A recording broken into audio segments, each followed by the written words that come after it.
You do these things for yourself, your family benefits, but at the end of the day, you have to think about you. Like, you have to do stuff for yourself because you're the one that's going to have to live with those choices.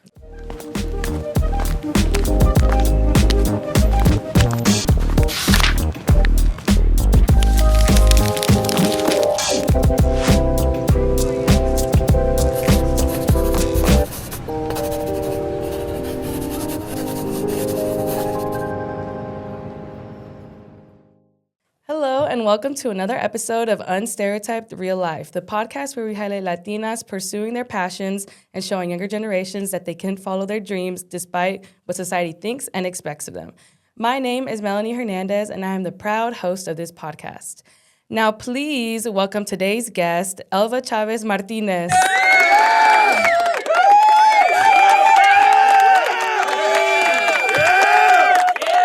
What's up? What's up? Hello, how are you today? I'm doing great. How are you? I'm doing great. I'm so glad you're here. How are you feeling?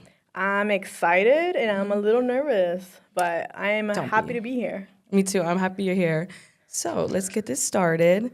You are the founder and CEO of Bull & Crow, right? Correct, yeah. Can you tell me a bit more about your company?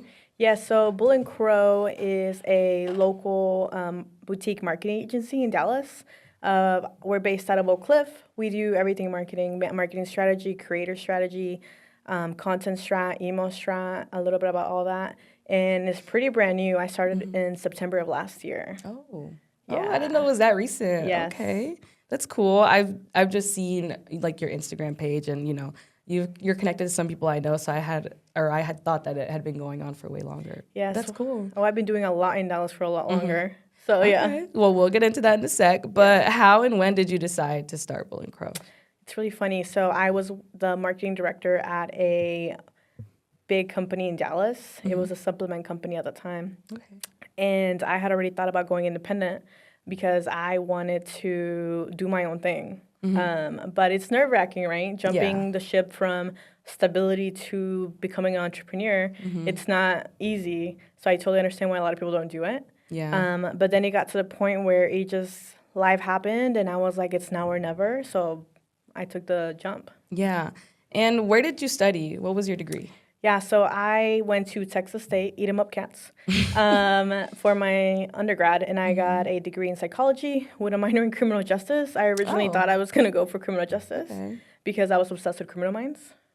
Oh, wait, I know that logical, show, yeah. But then I realized that wasn't for me, so I went the psychology route. And then halfway through, I was like, I want to do marketing. At the time, marketing is not what it is right now. Yeah. Like, it was very, early on digital. So I came back home. I took a year break. I did a lot of random jobs. And I applied for grad school at UT Dallas, where I got my master's in marketing, which was one of the only schools at the time that I could find that had it. Oh, really? So it was a pretty Didn't know new that. program. Yeah. What was that? What put marketing in your brain? Like, what was that moment? Was there like a catalyst or something that, brought it to your attention? I don't know. I just thought it was like a really good mix of psychology and also creativity. So it just made sense for me. I just had I was like, this just makes sense to do. And I'm like, no one's doing it at the time. Like, digital marketing wasn't a thing, like TikTok, Reels and all that wasn't a thing. So I guess I was just a little bit ahead of the curve. Yeah.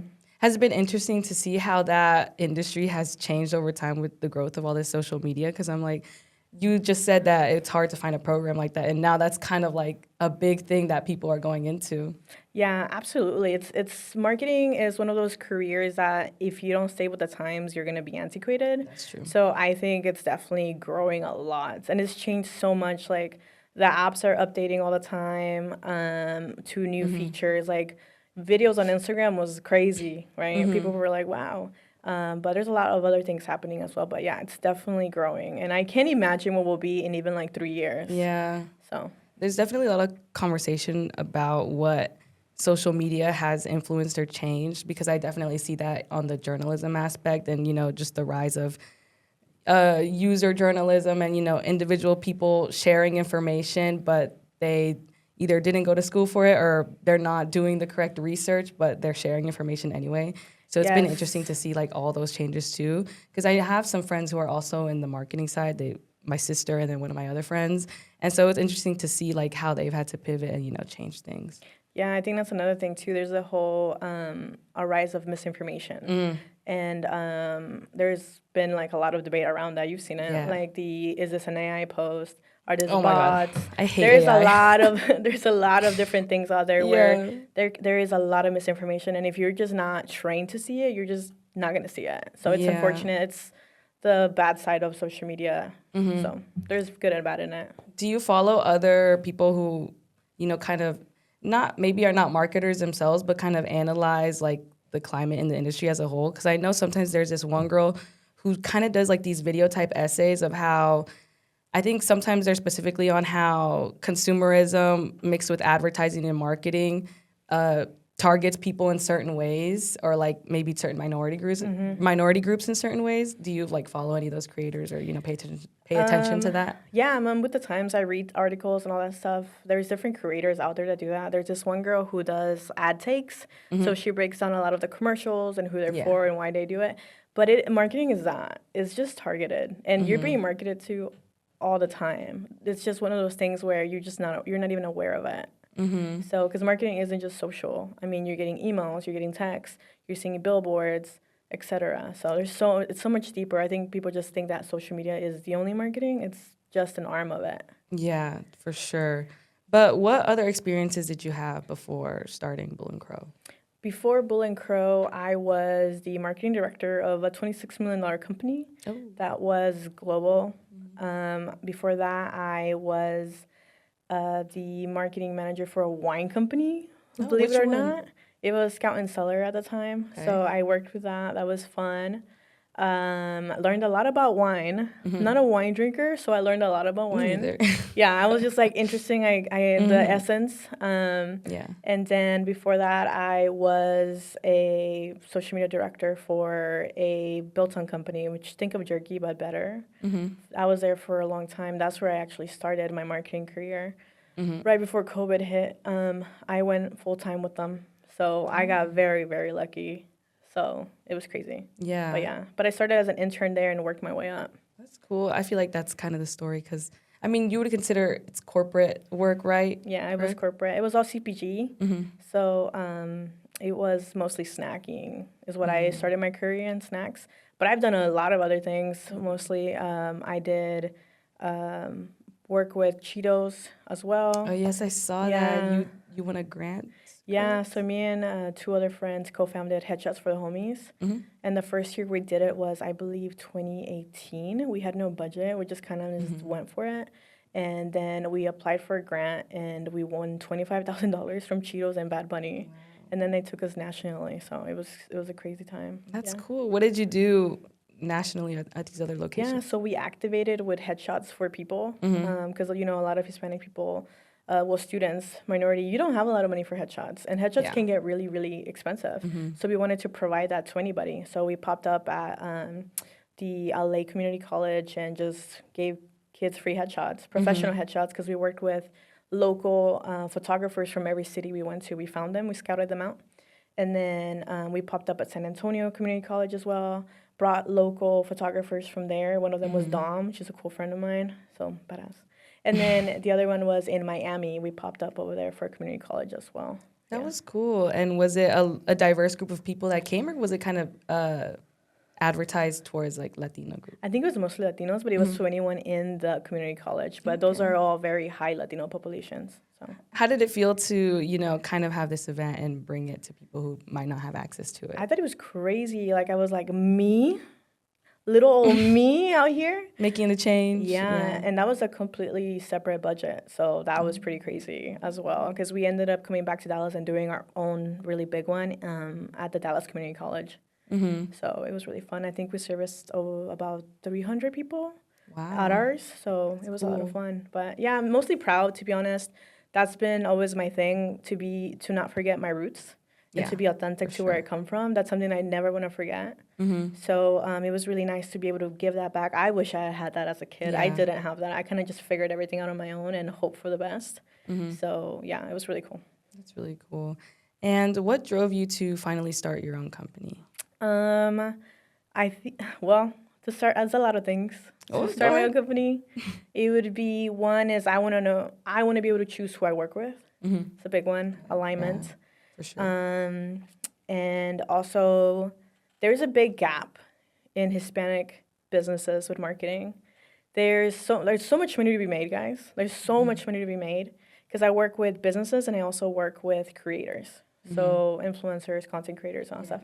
There's a lot of money to be made, and I just saw that there was nobody filling that gap to helping them set stuff up, like a simpler website or just better SEO or cosas así.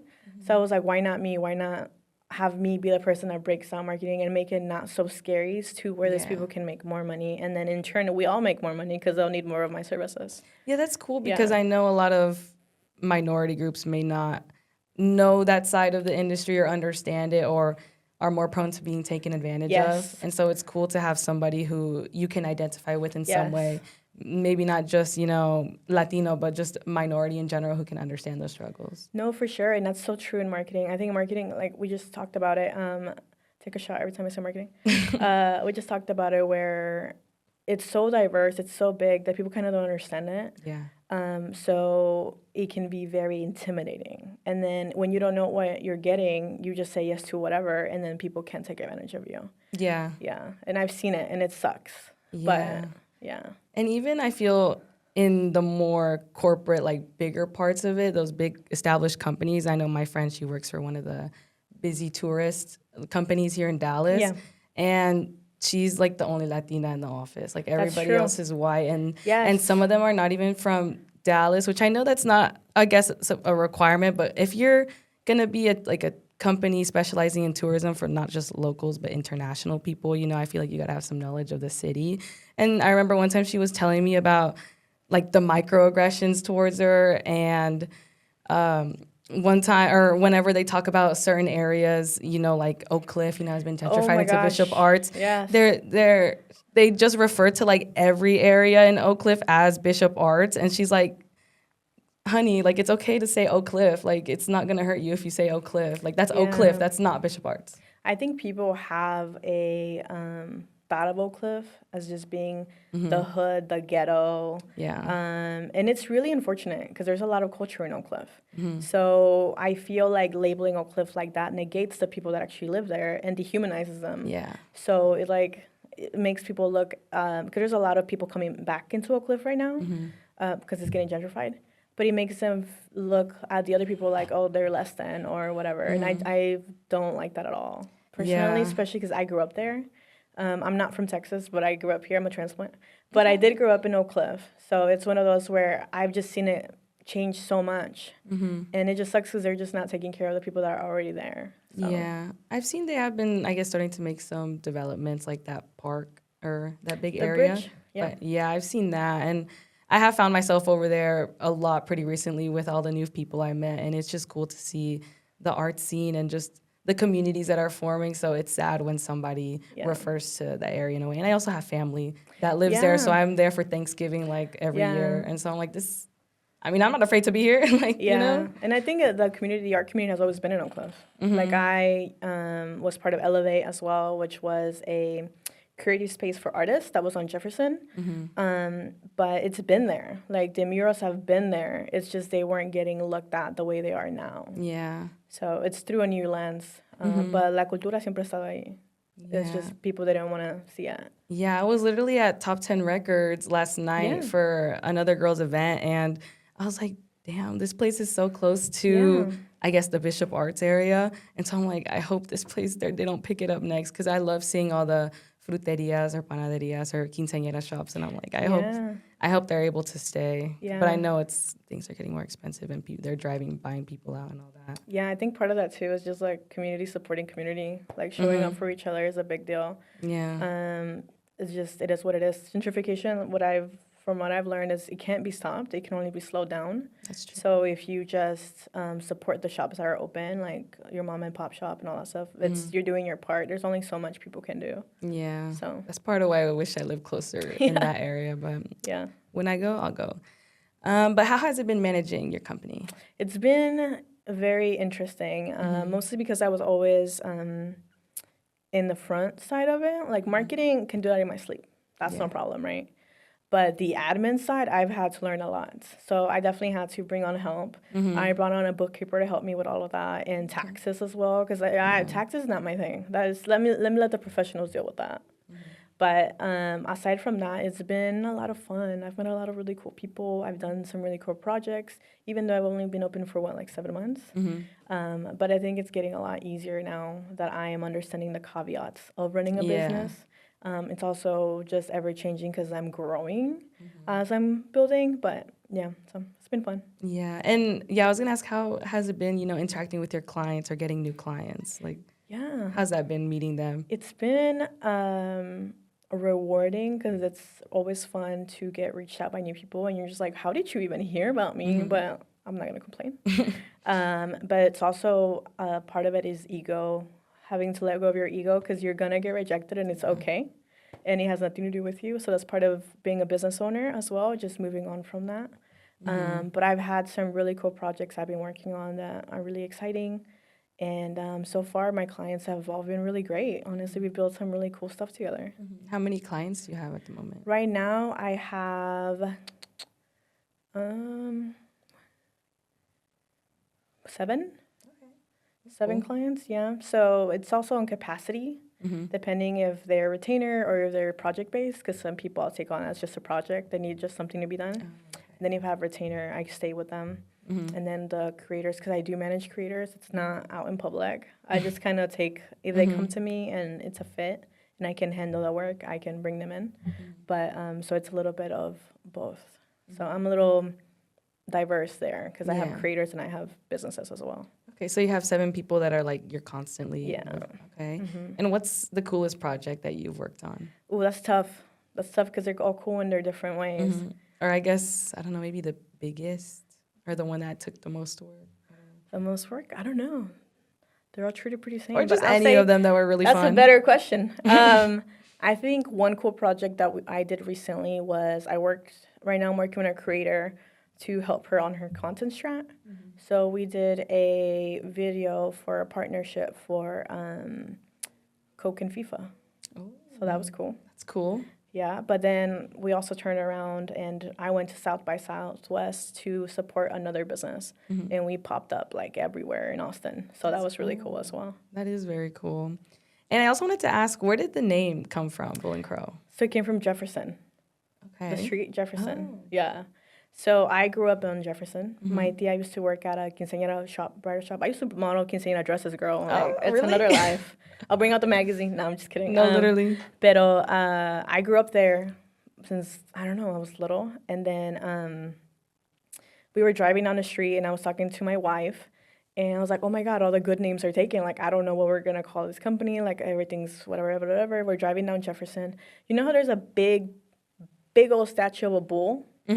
And then there's a statue of like a crow, raven. Yeah. Okay, so I was like, what if we call it Bull and Crow? And it pays homage to growing up on Jefferson Street. And also, it wasn't a crow, it was a raven, but raven didn't sound as good as crow. So my mistake, but it worked out. That's cool. Pero that's literally where it came from. And also, the whole name behind it is that in marketing, you have to be confident and unapologetic, but you also have to be strategic and detail-oriented like a crow.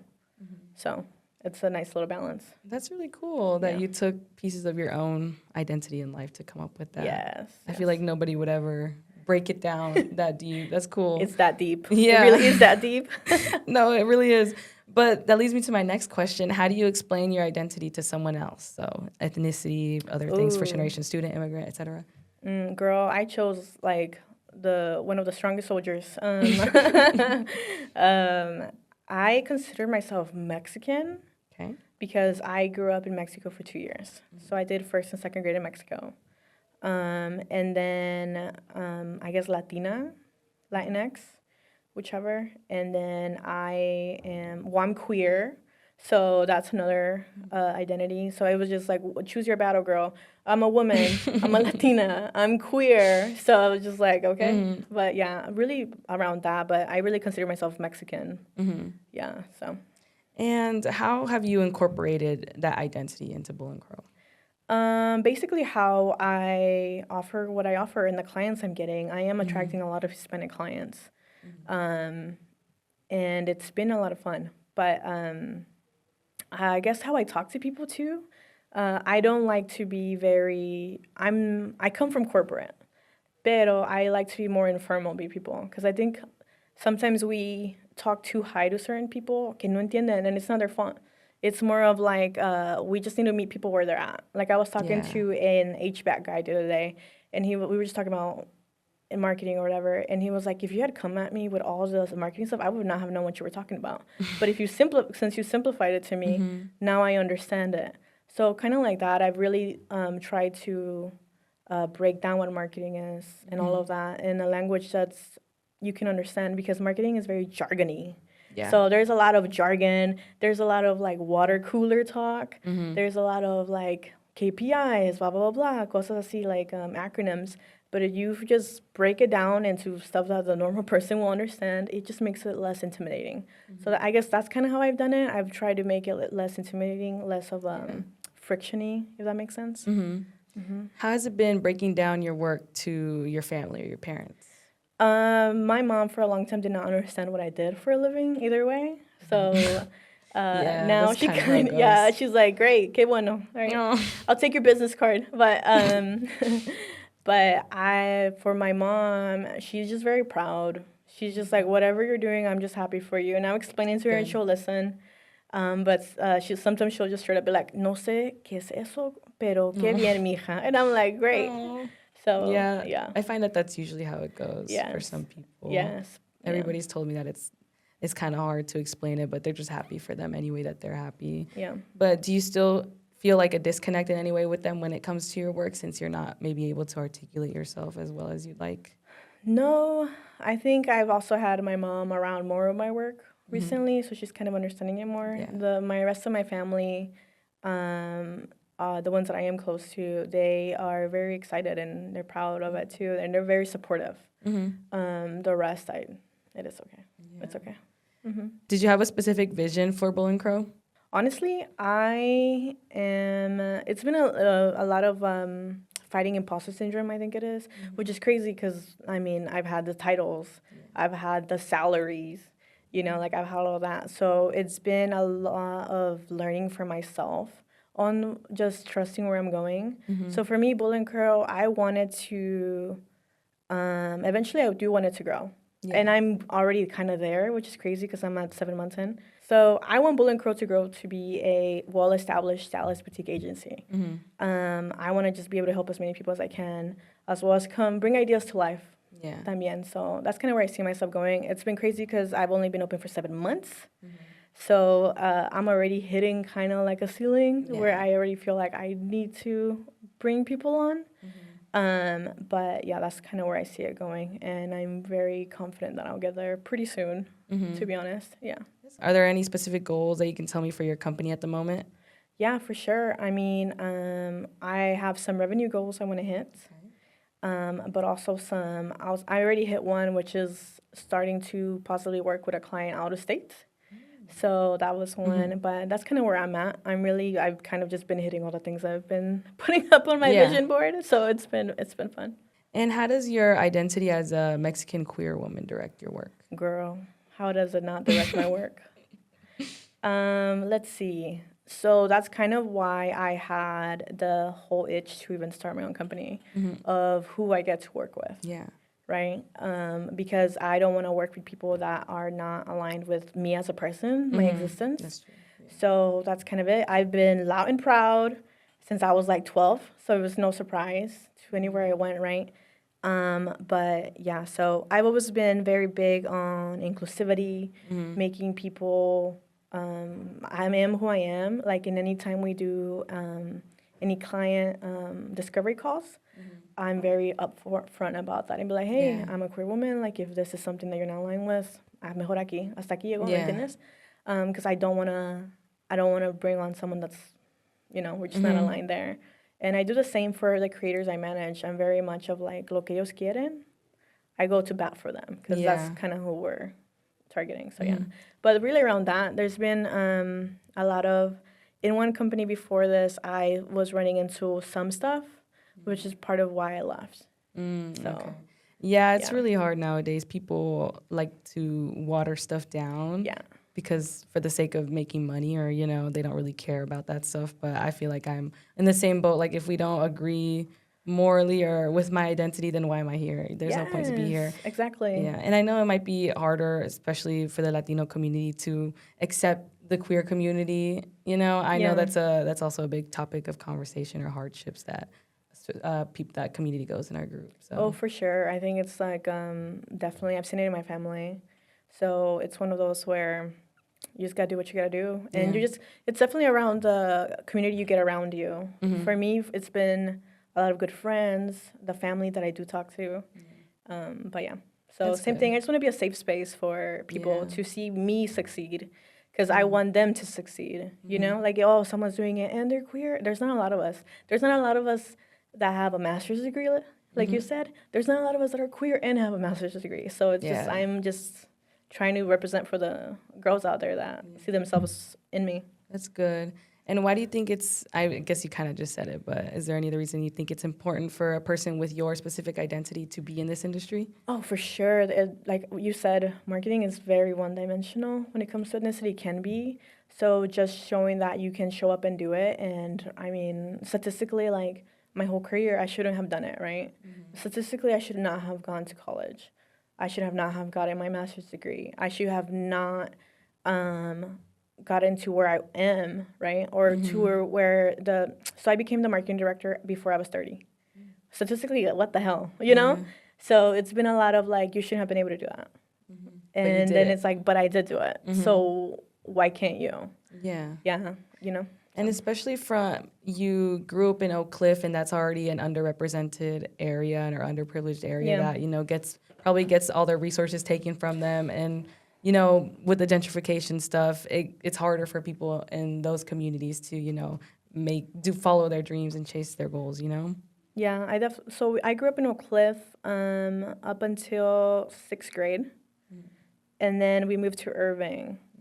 And then we came back when I was a freshman in high school, but I stayed in Irving because I was already in high school over there. Yeah. So I was skipping districts. No one know that. But yeah, I've been in there for most of my life. But absolutely, I think the people think that a big thing for me is don't clip your kids' wings, man. Don't clip your kids' wings. Let them have a dream. Let them like at least try to get there. Because obviously, like, my mom's a single parent, so there was no money. But, like, let them try to figure it out or figure it out with them. Y si no se puede, there's a way to do it. Y si no es así, pues try another thing. But I think a lot of times parents tend to clip their kids' wings or the circumstances or all that stuff, but I don't know.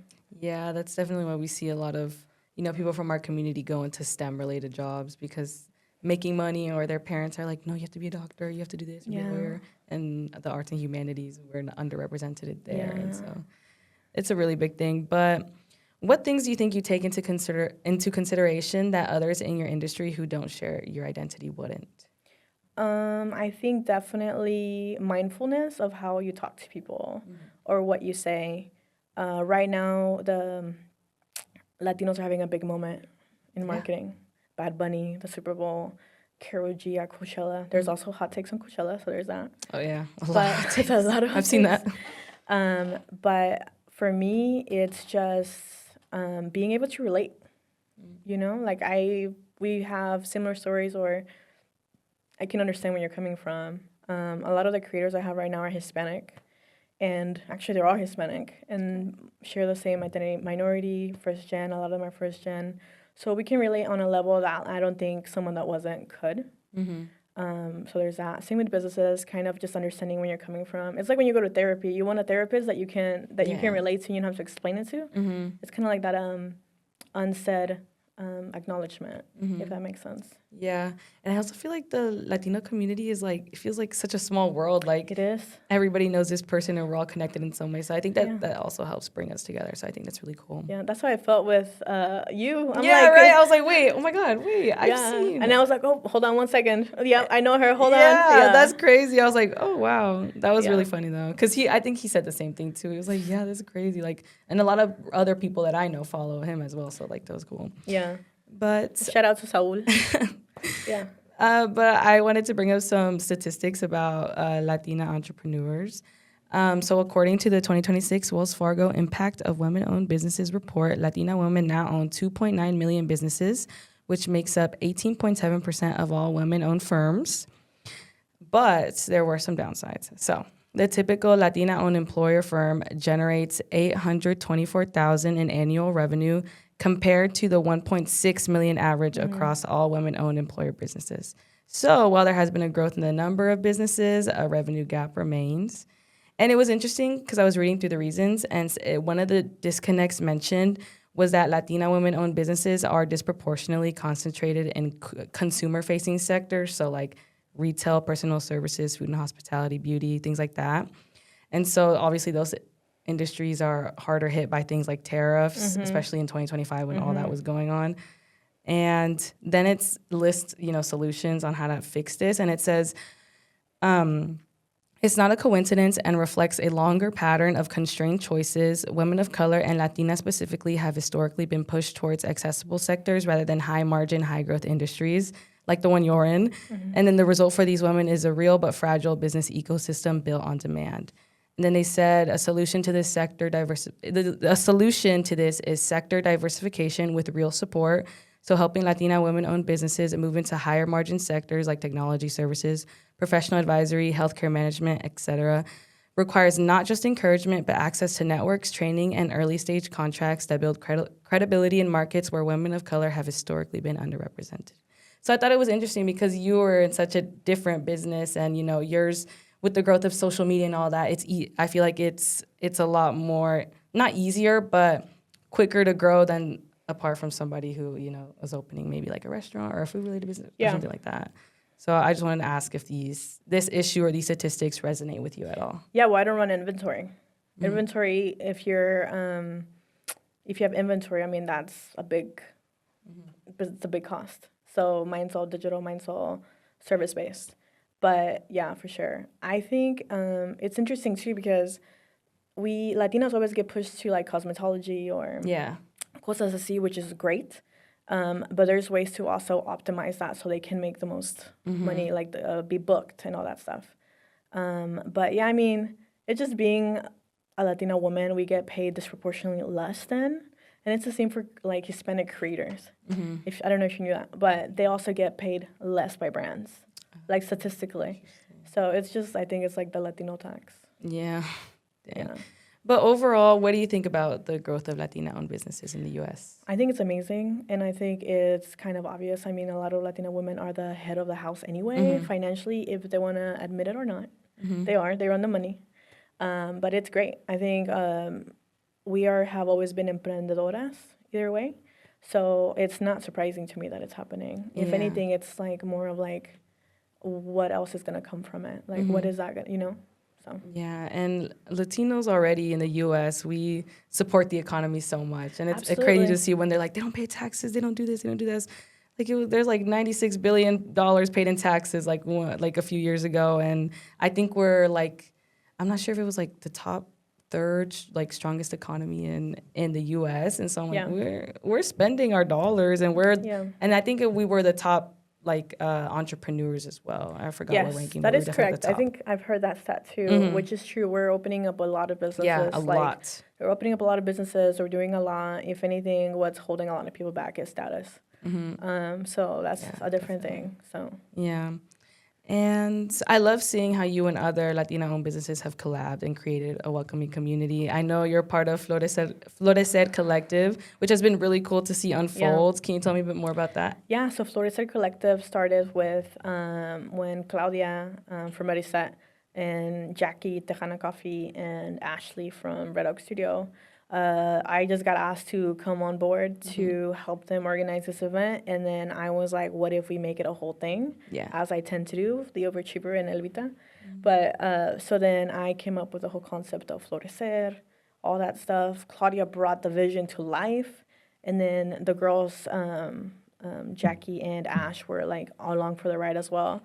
So then we just threw this event. We did it together. We were scrappy. And as I tend to be, but it went really cool. It was really fun, and they're just all great other female entrepreneurs. So they're great. They're all very, very, very talented. Yeah. So it was honestly a lot of fun to collaborate with them. Like the next events that you have. I'm pretty sure you guys are probably already planning all of that. Yeah, so we're trying to figure out if we do them quarterly because we all have our thing. But that one was the first one. And the whole goal for Florida Set is to help us get a brand sponsorship so we can do stuff. Yeah. Because the whole point of Florida Set, for me, for us, was to create a third space. There's not really a lot of Latina third spaces, especially around wellness. Yeah. I think a lot of people think they have to go do Pilates, or which is cool. If that's your thing, that's awesome. Or they have to do anything else. But for me, it was more of like, yo quiero algo where we can bring local people in, because we brought out Right-Handed. We brought out All In for cake samples. I brought out Soul Seas, the DJ. She's a really cool female DJ in Oak Cliff, Dallas. But I wanted to create that space for people to just come in and like make friends, que no se conocen, que se conozcan. But yeah, that's the whole point of it. And eventually I want it to be free. I want to, so that you can just come and just RSVP. That's the goal. Or at a lower cost or something like that. But right now we're definitely just in the building phase. Yeah, I mean, you got to start somewhere. Yeah. I feel like that's a very necessary thing, Yeah. especially for Latinas to have community and come together. That's important. And in what ways are these connections that you're building an advantage to not only your company, but also to the community? Oh my gosh. So anyone I meet, I love connecting people. So I definitely don't gatekeep. I'm not one of those girls that let me close the door behind me. If anything, it's more of, say una oportunidad and I see it and I think you could benefit. I'm like, hey, do you know, I'm going to use Ashley. Do you know Ashley? Ashley would be great for this. Or, you know, cosas así. I'm definitely like, if I see a plug, I'll plug you. Yeah. Yeah. I'm not afraid to plug people. We definitely need that. I feel like a lot of people want to get that leg up and then they just forget where they came from or the people that helped. And it's like, you can grow even more together, you know? Yes, definitely. We're stronger in numbers, girl. Like, if we just plug each other and we do it right, like, it'll be fine. For sure. Yeah. And what skills did you develop while creating this company? I know you said some of the administrative stuff. Definitely admin stuff. Oh my gosh. Admin stuff. But I think I increased my discernment. I also, also I think I definitely had to grow, let go of my ego. That was a big one. Because, like, no one cares that you were a marketing director for a 26 million company. Now I'm here. So I had to do a little bit of growth there. That makes sense.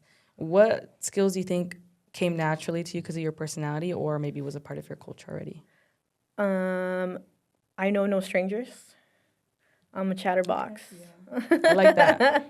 I definitely can talk to anybody. You can ask my wife. Like, I can talk to, we'll be anywhere, and it'll be like, I'm on a full-blown conversation, and then suddenly, but my mom's the same way. And suddenly I know that this girl knows this girl, and I'm like, ¿sabes que conoce a esta persona? Yeah. So I think that came to me naturally, just getting to meet people, connecting with people.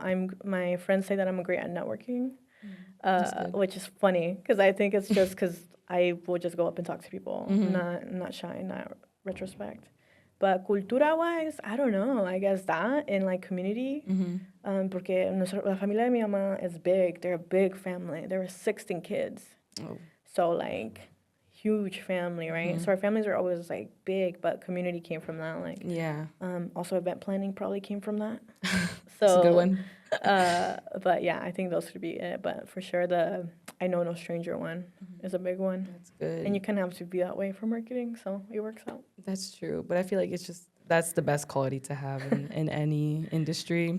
But what kind of impact are you hoping to make with your company? I'm hoping to, honestly, I'm hoping to help people grow their business. That comes back to the community, to be honest. If you're successful, like, your community succeeds as well.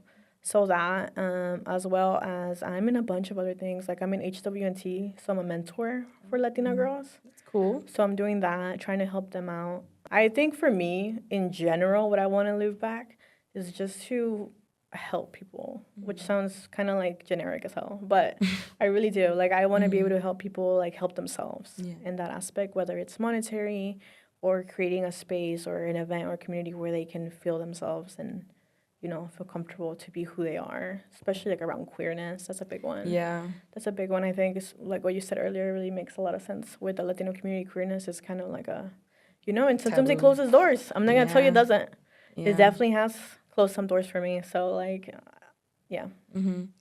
How would you motivate other young Latinas, maybe ones who also share that identity, to pursue this industry or this career? Yeah, I think this industry is very lucrative. There is so much you can do. You don't have to do one thing. That's the amazing thing about marketing. You can wear different hats. You can do video, you can do email, you can do website design, you can specialize in writing blogs, like SEO blogs.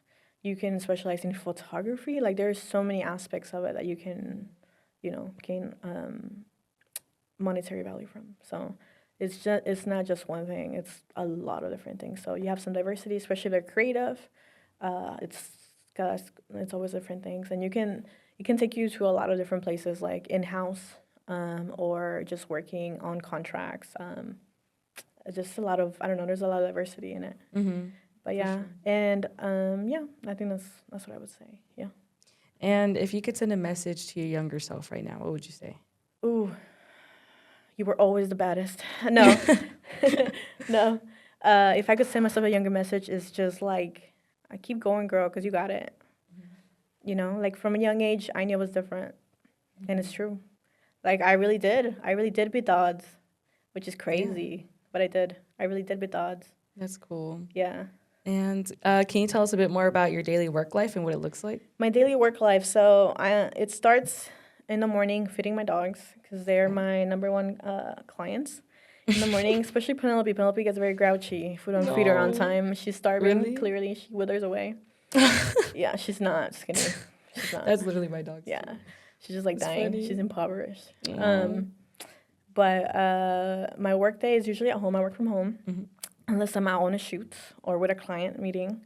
And then take some meetings, do some follow-ups, do some work. Like right now, I'm working on a website project. So working on that, and that's really it. It's really just a lot of in front of the computadora, unless I'm at a client meeting or I'm shooting something or a video or anything like that. Okay.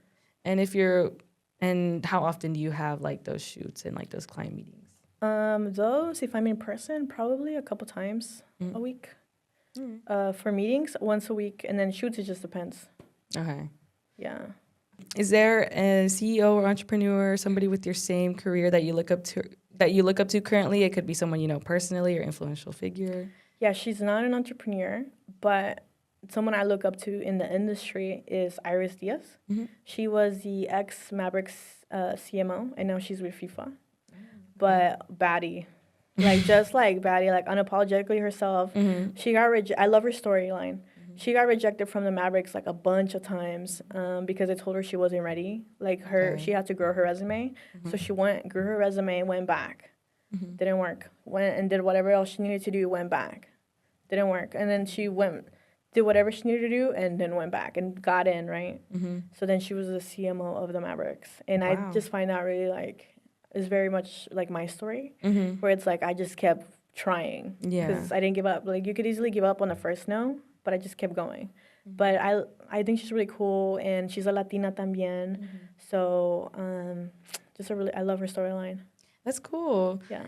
Well, the reason I asked that is because I want to introduce an educational segment called Women Before Us, where I highlight a notable woman who shares the same profession or career as the episode's guest. So hopefully their story could inspire you or maybe educate the listeners on someone who is making a massive impact in their field.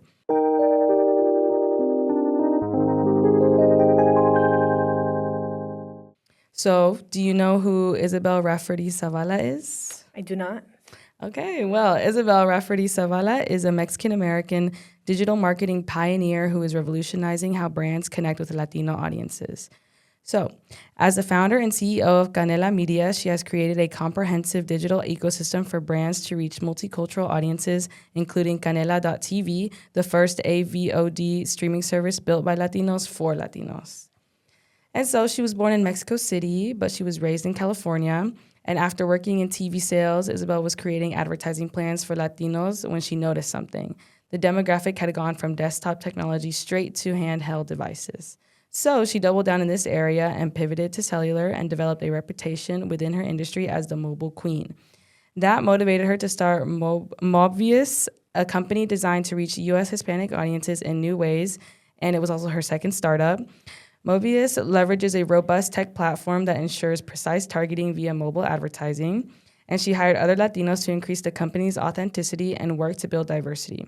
And so the focus of this company was targeting audiences beyond language preferences via data, allowing the company to better identify second-generation audiences, while its competitors were focused on identifying Latinos fully based on language preference. And the strategy worked, and Pisa Brand Solutions acquired Mobius in 2018.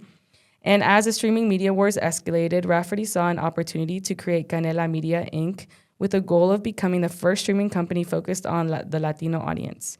In doing so, she had one clear demand. Canela would be free to the consumer and supported by paid advertisers. And so the company has expanded Canela TV into Mexico and recently launched a streaming app for Latin music known as Canela Music. And they'll soon introduce Canela Kids, an app designed to help Latina mothers pass language and culture to their children. And so now Isabel has a new goal to become the largest media company for Latinos. Canela was started by a Latina, it's funded in part by Latinos, and its staff is mostly Latino. So as Canela staff members like to say, the company is built by Latinos for Latinos. And by contrast, many large Spanish language television networks and media conglomerates still lack diverse leadership at the management and boardroom levels. Isabel knows this authenticity will help set her apart and drive better results for Canela's advertisers. And after starting with nothing in the middle of 2020, Canela TV finished 2021 with 8 million users. The platform is a new home for premium media content in both Spanish and English. Her journey from founding Mobius to securing $32 million in venture capital funding is a testament to her vision and resilience in an industry often dominated by non-minority voices. And as part of its mission, Canela Media features new and emerging Latino talent and content creators in its original content to foster authenticity and representation across all its content verticals. And Isabel is one of the few Latinas to successfully secure venture or VC funding for her company with tremendous support from women-led funds. Some awards she's gotten in 2022, Isabel was given a National Entrepreneur of the Year award from E&Y. She was also named a notable Hispanic leader by Crain's New York Business and one of the top 100 female leaders by Entrepreneur magazine. In 2023, Canela Media was named one of Fast Company's most innovative companies. Isabel was also named a top female founder by Inc. magazine. Additionally, in 2024, she was selected for the second year in a row as one of the top 100 most powerful women in Mexico by Forbes Mexico, and many more awards. Also, Isabel is dedicated to giving back to her community through various impactful initiatives. She's committed to supporting organizations like Father Joe's Villages in San Diego, which helps to end homelessness, and California State University at San Marcos to help create opportunities for young Hispanic students and their academic success. So, what do you think about her achievements? And does it parallel any of your goals or motivations? I'm going to go follow her on LinkedIn now that I know she exists. But absolutely, I mean, I love that. That's amazing. There's not a lot of Latinas in media or marketing. I feel like we all kind of know each other, except for her. I didn't really heard of her. But it was just really funny how that's a thing, because es tan chiquito el mundo. Pero I love it. I think that's amazing. Living a legacy even at a college is great. I would love to eventually sponsor a scholarship. That would be sick. That'd be such a cool one. And same with Latinos for Latinos. I love that they employ Latinos as well. They give back to their own community. So yeah, I mean, what a baddie. That's amazing. Yeah, I feel like a lot of the times once certain Latinos reach that high, they stop caring about the people around them, if their community as well, or helping community. So it's cool that it's for Latinos, built by Latinos. Yeah, that's amazing. Pulling people up with you is a big deal. That's another thing. Pulling people, es lo mismo de cerrar la puerta atrás de ti. You just pull people with you. It's probably, it'll help a lot. Yeah, for sure. And what do you want your legacy to be? Girl, I have not thought about that. I don't know.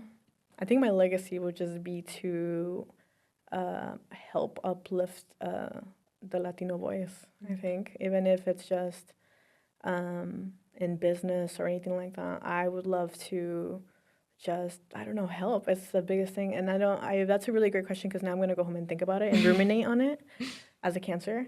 Next time you bring me on the podcast, I'll have a very thought out question for you. Okay. We'll circle back to it later. Yeah, we'll circle back to that. But why is it important to follow your passions and do something you love? Oh, man, that's a really good question. So, because if you don't do what you love, you could very much be miserable, like myself. So I knew from the jump I did not want to be a doctor, girl. It was not for me. Like, amazing for you, not for me. I knew I didn't want to do anything like that. I've always been creative. So I knew I wanted to do something around creativity. Pero my mom always tells me también, she's like, do something you really like, do something you enjoy. Because then at the end of the day, you're not doing a career for your parents, because your parents are eventually going to pass away. And you're going to be, sounds maybe kind of morbid, but then you're going to be stuck doing that thing. Yeah. And then, like, you get your degree for you, girl. Yeah. Like, you do these things for yourself, your family benefits, but at the end of the day, you have to think about you. Like, you have to do stuff for yourself, because you're the one that's going to have to live with those choices. That's true. Yeah. And lastly, to wrap this up, is there anything that you would like to add, mention, or say that I didn't get to ask you today? Anything at all? You can plug yourself. I can plug myself? Yeah, go ahead. Okay. Yeah, plug myself. Like, all right, guys, so I'm Elva. You guys can follow me at Bull and Crow on all socials. I need to get my marketing up, girl, because I'm in marketing. I have not been getting my marketing up. And then you can also find me on www.bullandcrow. And yeah, thanks for having me. I appreciate it. Thank you for being here. I'm so happy. I had a fun time talking to you. I hope you did too. Yeah, for sure.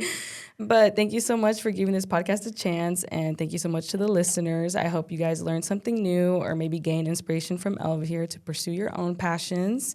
Please subscribe to this channel to make sure you don't miss any future episodes. I will link all my social media in the description so you can catch highlights and teasers for the next episode. We have another great woman ready to tell her story. So see y'all next time. And remember, these are the real lives of real people who deserve to be unstereotyped.